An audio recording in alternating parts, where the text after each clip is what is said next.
Take का मतलब तो आप लोग जान गए ना क्या होता है, लेकिन इसको जब हम प्रेजेंट में यूज करेंगे, पास्ट में यूज करेंगे और फ्यूचर में, कार्बन के साथ साथ हाइड्रोजन भी है, इसकी हाइड्रोकार्बन है। इस जो हाइड्रोजन है, ये प्रेजेंट पास्ट फ्यूचर लिखा है, सबको समझ में आ रहा है? जिसको ना समझ में आए ना वो तुरंत पूछ लेगा, ठीक है ना? तो प्रेजेंट में यूज करेंगे तो पहले हम सब्जेक्ट के रूप में इट लिखेंगे। क्या लिखेंगे? इट प्लस, या तो आप टेक लगा सकते हैं। ये कई प्रकार के जो भी हो, चाहे प्रेजेंट में हमको यूज करना है तो सीधे सीधे टेक समझ लीजिए। इट के साथ तो इट सिंगुलर होता है ना, तो इट के साथ हम क्या लगाएंगे? टेक्स लगा लेंगे। उसके बाद इधर हम लेकर आएंगे तो ऑब्जेक्ट आ जाएगा। ऑब्जेक्ट नाउन भी हो सकता है, प्रोनाउन भी हो सकता है ना। किसी का नाम आ जाएगा तो ऑब्जेक्ट नाउन में भी होता है, इसमें लिख देते हैं हाइड्रोकार्बन है ना, नाउन या प्रोनाउन। अगर हम देखा जाए तो यहाँ पे टाइम हो जाएगा। मतलब प्रकार्यात्मक समूह कहाँ है? 2 क्या लगा देंगे? 2 प्लस V1 हो जाएगा। उसके बाद अदर वर्ड, ठीक, अदर वर्ड। अगर यही चीजें हमको पास्ट में यूज करना होगा तो इट लगा लेंगे। इट के बाद हमको टेक का सेकेंड फॉर्म लगाना पड़ेगा ना, तो क्या लगा लेंगे? टुक लगा लेंगे। टेक का सेकेंड फॉर्म टुक। उसके बाद एकदम सेम कॉन्सेप्ट यहाँ भी बनेगा, ऑब्जेक्ट लगा लेंगे। अब हम यहाँ पे नाउन और प्रोनाउन ना लिखें, अब तो समझ में आ गया है कि नाउन भी हो सकता है और प्रोनाउन। अभी आपको सेंटेंस मिलेगा तो उसमें सारी चीजें क्लियर हो जाएगी। उसके बाद आपका सीधा टाइम लिख देंगे। एक कार्बन है तो इनमें कई हाइड्रोजन जुड़ जाएंगे। उसके बाद इधर 2 लगाएंगे, तब वो तो मतलब first form plus other word. H4 अगर इधर आ जाते हैं, इट लगा देंगे फ्यूचर में।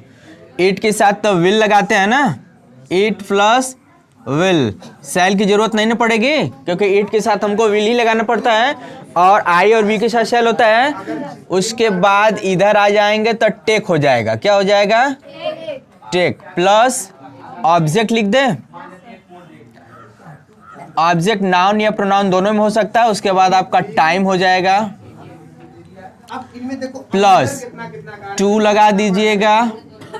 उसके बाद V1 हो जाएगा प्लस उसके बाद ऑब्जेक्ट हो जाएगा। ऑब्जेक्ट नहीं मतलब OW है। तुम्हारे घर पहुंचने में ठीक। अब एक कौन से समूह है? 1 समूह का है, जैसे कि एक घंटा जाएंगे ना सब एल्केन है।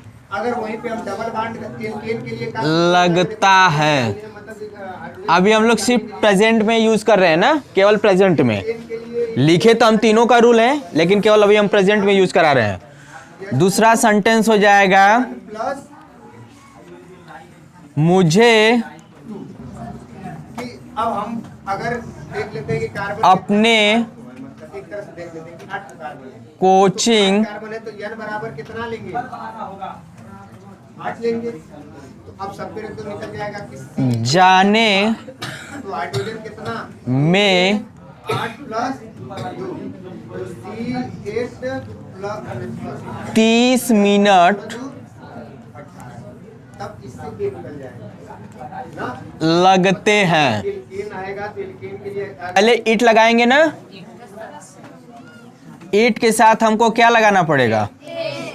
टेक्स हो जाएगा। उसके बाद यहाँ ऑब्जेक्ट है तो किसको घर पहुंचने में? तुमको ना, तो क्या लिखेंगे? यू। यहाँ तक हो गया। उसके बाद देखिए टाइम, तो टाइम 1 घंटा तो 1 आवर लिख लें। 1 आवर लिखेंगे, ये ध्यान दीजिएगा, 1 आवर्स नहीं लिख देंगे, हम खुद ही लिख दिए हैं। 1 आवर लिखेंगे, क्लियर है? उसके बाद देखिए क्या है, 2 लगा दे। क्या पहुंचने में तो रीच चाहे अराइव, मतलब कि ब्लैक कार्बन की कमी आई, देख लो सब में यहाँ से अब कहाँ पहुंचने में, तो होम लिख दें। नहीं, हाइड्रोजन की कमी, कार्बन तो कितना चल रहा है ना, हाइड्रोजन की देखो कितना कमी आई। पहले हम देखो पहले क्या आपके घर, ना ना ना, यू लग चुका है, ये ध्यान दीजिएगा ना। इधर देखिए, दूसरा है कि अपने कोचिंग ना, मुझे अपने कोचिंग जाने में 30 मिनट लगते हैं, तो पहले लिखेंगे ईट, क्या लिखेंगे, टेक्स, 2 की कमी आई तो इसके लिए ठीक है। उसके बाद हमको ऑब्जेक्ट है तो मी, क्या लगा देंगे, मी। उसके बाद टाइम, टेक्स होगा, टुक क्यों लगेगा, अभी प्रेजेंट इंडेफिनिट टेंस में ही हम लोग है ना, तो यहाँ पे इट टेक्स मी। उसके बाद टाइम लिख देंगे, टाइम 30 मिनट है, हाँ तो 30 मिनट्स, हाइड्रोजन की संख्या बताओ। 2 लगा देंगे 2। उसके बाद जाने में क्या लगा देंगे, गो, और कहाँ जाने में, अपने कोचिंग, तो क्या लिखेंगे, माई, COACHING, यही ना स्पेलिंग है।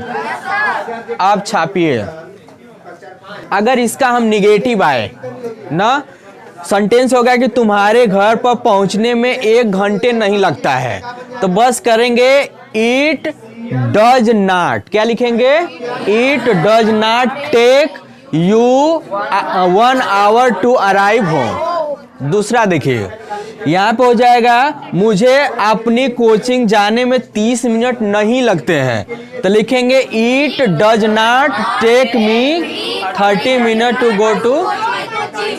क्लियर है। अगर मान लीजिए इंटेरोगेटिव में, क्या तुम्हें अपने कोचिंग पहुंचने में 1 घंटा लगता है, तो does it take you 1 hour to arrive home. सबको समझ में आ रहा है कि रूल लिखना पड़ेगा। न्यू स्टूडेंट में कुछ नहीं करना है कि डज लिख दें, कहो तो हम लिख सकते हैं। उधर पीछे जो लड़का, आप लोग किसी को एक भी व्यक्ति को दिक्कत होगा तो हम लिख देंगे रूल। पहले क्या लगाएंगे, डज, उसके बाद आपको क्या लगाना पड़ेगा, इट, उसके बाद इधर लेकर आएंगे, बस करना था। अगर यहाँ पे नॉट होगा, नहीं टेक्स्ट नहीं होगा, ये ध्यान दीजिएगा, नॉट निगेटिव, क्या तुम्हें अपने कोचिंग पहुंचने में 1 घंटा नहीं लगता है, तो नॉट होगा, तो इट के बाद क्या लगा देंगे, नॉट, उसके बाद लगाएंगे तो हमको टेक लगाना पड़ेगा, ठीक है ना। टेक के बाद इधर ऑब्जेक्ट लेकर आएंगे, और ऑब्जेक्ट चाहे नाउन में हो सकता है या प्रोनाउन में, और प्रोनाउन में होगा तो ओसी होगा, यानी ऑब्जेक्टिव केस होगा। इधर आ जाते हैं, तब टाइम की तरफ आ जाएंगे। इसके बाद आप 2 लगा लीजिएगा, प्लस V1 हो जाएगा, और प्लस OW। OW का मतलब अदर वर्ड, जैसे यहाँ पे अदर वर्ड होम है ना, इस लिखेंगे मुझे अंग्रेजी सीखने में 1 साल लगा ना, क्या लिखेंगे, मुझे प्रयोगी की जो भी श्रृंखला है, अंग्रेजी इस श्रृंखला में जैसे जो हाइड्रोकार्बन जो श्रृंखला की सीखने में जो श्रृंखला बनी है, इनमें 1 साल क्या कर दे, इस हाइड्रोजन को, लगा, लास्ट में लगा आ गया ना, ये पास्ट हो रहा है ना, हाइड्रोजन को मुझे अंग्रेजी सीखने में 1 साल लगा। अब इसको देख लीजिए, तब आप अपना बनाए, क्योंकि आप समझ गए हैं, तो होमवर्क में मतलब प्रैक्टिस के लिए रख लीजिए। देखिए पहले क्या लिखेंगे, इट, फिर उसके बाद अगर इनमें टुक, क्योंकि टेक का सेकेंड फॉर्म क्या होता है, टुक, इट टुक, और किसको, मुझे ना, फिर उसके बाद टाइम लेकर आएंगे तो 1 ईयर, 1 ईयर ना। उसके बाद इधर आ जाएंगे 2, लर्न, हाँ तो लर्न होता है, याद भी करना होता है, लर्न मतलब सीखना भी होता है। टू लर्न क्या, इंग्लिश। अगर मैं ये कह दूं कि मुझे अंग्रेजी सीखने में 1 साल नहीं लगे, लिखेंगे it did not, does not नहीं, did not, it did 1 year to learn English. समझ में आ रहा है ना। मुझे अंग्रेजी सीखने में 1 साल नहीं लगा, तो हम लिखेंगे इट, क्या लिखेंगे, उसके बाद डिड लगाएंगे तो यह जाएगा नॉट, उसके बाद क्या लिखेंगे, टेक।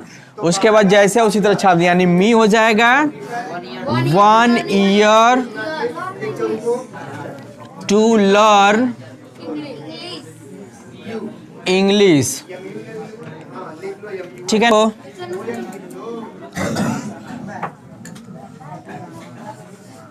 उसे इस तरह नहीं लिखेंगे कि यहाँ टू लिख के फिर अपना ना वो समूह इस तरह से। होमवर्क समझ में आया? इस तरह। करने में जैसे कि ये सूत्र देख ला इस तरह 1 घंटे लगेंगे। CN अगर इनमें पूछ देगा तो तुम क्या बताओगे कि इनमें कार्बनिक संख्या कैसे बताओ? अरे हाइड्रोजन लगेंगे, अब ये अलग है ना, लगे और लगेंगे, ये फ्यूचर को शो कर रहा है ना, सब किसी को दिक्कत नहीं ना है। उसे अपना होमवर्क करने में 1 घंटे लगेंगे ना, उसको खाना खाने में 10 मिनट लगेंगे। ठीक है, तो हम इसको ऐसे बनाएंगे, फ्यूचर वाले पर लगाएंगे तो पहले क्या लिखेंगे 8, उसके बाद विल लगा दें, विल के साथ टेक फर्स्ट फॉर्म में आ जाएगा, टेक और उसे का मतलब हिम। उसके बाद टाइम लेकर आएंगे 1 आवर, क्या लिखेंगे 1 आवर, उसके बाद 2 डू अपना होमवर्क है ना, हाँ तो क्या होगा हिम है तो यहाँ पे हिज लगाएंगे, हिज होमवर्क। यहाँ पे हिज क्यों लग रहा है, पीछे वाले में माई लिखे थे, क्योंकि ये ही है ना, ही का ही पॉजिटिव एडजेक्टिव है तो यहाँ पे ही का ही लगेगा, ये ध्यान रहेगा। ये ऑब्जेक्ट हिम है, यहाँ पे अगर मी है तो यहाँ पे माई लगेगा, यहाँ पे अगर यू है तो यहाँ पे योर लगेगा ना, यहाँ पे अगर देम है तो यहाँ पे देयर लगेगा, ये ध्यान रहे। लिख देंगे, इट के बाद क्या लिखेंगे विल टेक, फिर मुझे है तो क्या लिख देंगे मी, टाइम है 30 मिनट, मिनट्स टू नहीं गेट रेडी, यहाँ पे तैयार होने में है, होने के लिए बताते हैं ना, नहीं यहाँ पे टू गेट रेडी। ठीक है, तैयार होने में मुझे आधे घंटे लगे।